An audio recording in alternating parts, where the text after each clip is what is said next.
Hi, Celia here with Bird Street Bistro, and today we're going to make some healthy parrot food, Hearty Veggies. It just takes as little as 15 minutes.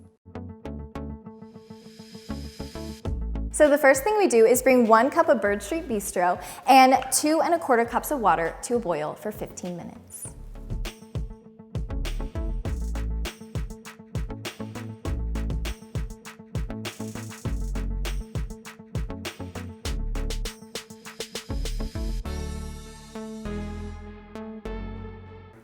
All right, looks like it's done. So we're gonna take this and put some in the bowl.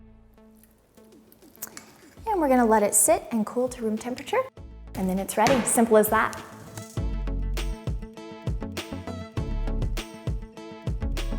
Thank you for joining us today. Please feel free to reach out to us at any time at birdstreetbistro.com. Until next time.